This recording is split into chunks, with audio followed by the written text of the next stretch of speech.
29వ అధ్యాయం కార్తీక పురాణం. అంబరీషు దుర్వాసుని పూజించుట. ద్వాదశి పారాయణము.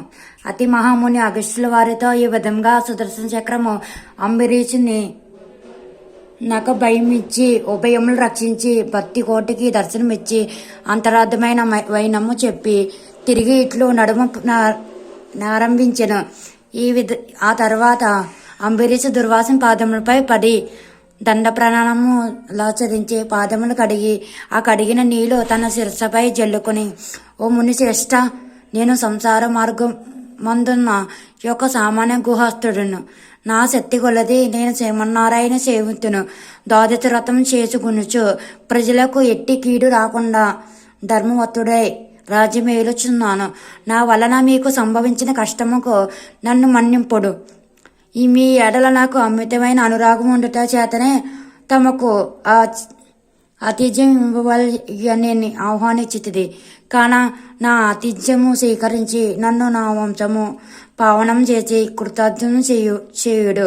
మీరు దయాద హృదయములు ప్రథమ కోపముతో నన్ను శపించినను మరలా నా గృహముకు వచ్చితిరి.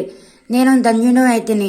మీ రాక వల్ల శ్రీ మహావిష్ణువు యొక్క సుదర్శనమును చూచు భాగ్యము నాకు కలిగినది. అందులకు నేను మీ ఉపకారము మరువలేకున్నాను.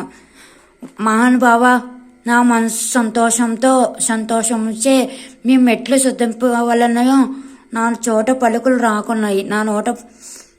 రాకున్నవి. నా కండ్ల వెంట వచ్చు ఆనంద బాష్పములతో తమ పాదములు కడుగుచున్నాను. తమకు ఎంత సేవ చేసినను ఇంకనూ రుణపడి ఉండును. కానా ఓ పుణ్యపురుష, నాకు మరలా నరజన్మ రాకుండా ఉండేటట్లును సదా మీ బోటి మునిశేషుల యందును ఆ శ్రీమన్నారాయణ యందును మనసు కలవాడే ఎందునట్లు ఆచరించు అని ప్రార్థించి సహపత్తి భోజనమును దయచేయమని ఆహ్వానించును.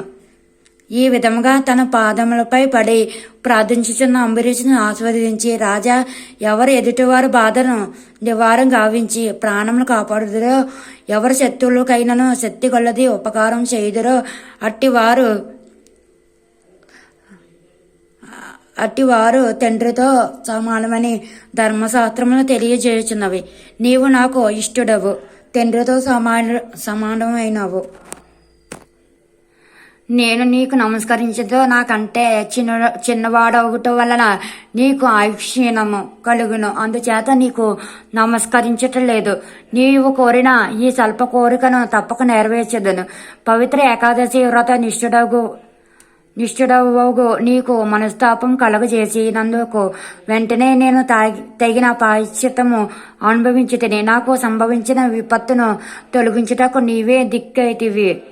నీతో భోజనం చేయుట నా భాగ్యము గాక మరొకటి యగున అని దుర్వాసు మహాముని పలికి అంబరీషుని అభీష్టము ప్రకారము పంచభక్ష పరమాణములతో సంతృప్తిగా విందారంగించి అతని భక్తిని కడుగడు ప్రశంసించి అంబరీషుని జీవించి సెలవు పొంది తన ఆశ్రమంకు వెళ్ళెను.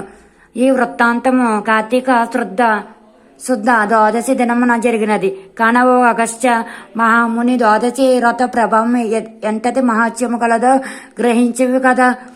ఆ దినమున విష్ణుమూర్తి కీరసాగున్నందున శయనుపై నుండి లేచి ప్రసన్న మనస్కుడై ఉండును. కనుక ఆ రోజున కంటది శేష విశిష్టమైనది, మహిమ కలిగినది. ఆ దినమున చేసిన పుణ్యము ఇతర దినములతో పంచదానములు చేసినంత ఫలము పొందుచు ఏ మనుజుడు కార్తీక శుద్ధ ఏకాదశి రోజున ఉపవాసం ఉండి పగలల్లా హరినామ సంకీర్తన గడిపి ఆ రాత్రి అంతయో పురాణం చదువుతూ లేక వింటూ జాగరణ చేసి ఆ మరునాడు అనగా ద్వాదశి నాడు తన శక్తి కొలిచి శ్రీమన్నారాయణ ప్రీతి కొరకు దానములు ఇచ్చి బ్రాహ్మణులతో కూడి భోజనం చేయను. అట్టి వారిని సర్వ పాపంలో ఈ వ్రత ప్రభావం వల్ల పటాపంచలైపోవును. ద్వాదశి దినమును శ్రీమన్నారాయణకు ప్రీతికైన దినము కనుక ఆనాడు ద్వాదశి గడియలు తక్కువగా ఉన్నాయి. ఆ గడియలు దాటకుండానే భుజించవలను. ఎవరికైతే వైకుంఠంలో స్థిర నివాసం ఏర్పరచుకుని ఉండాలని కోరుకున్ననో అట్టి వారు ఏకాదశి వ్రతము ద్వాదశి వ్రతము రెండూ చేయవలను. ఏ ఒకటిను విడవకూడదు. శ్రీహరికి ప్రీతికరమగు కార్తీక శుద్ధ ద్వాదశి అన్ని విధముల శ్రేయస్కరమైనది. దాని ఫలితం గురించి ఎంత మాత్రము సంచయింపకూడదు. మరి చెట్టు విత్తనం చాలా చిన్నది అయినను అదే గొప్ప వృక్షమై విధముగా కార్తీక మాసంలో నియమానుసారంగా చేసిన ఏ కొంచెం పుణ్యమైనను అది అవపానకాలమున యమదూతల పాలు కాయనివ్వక కాపాడుతుంది. అందరికీ ఈ కార్తీక మాస వ్రతము చేసి దేవతలే గాక సమస్త మానవులు తరించిరి.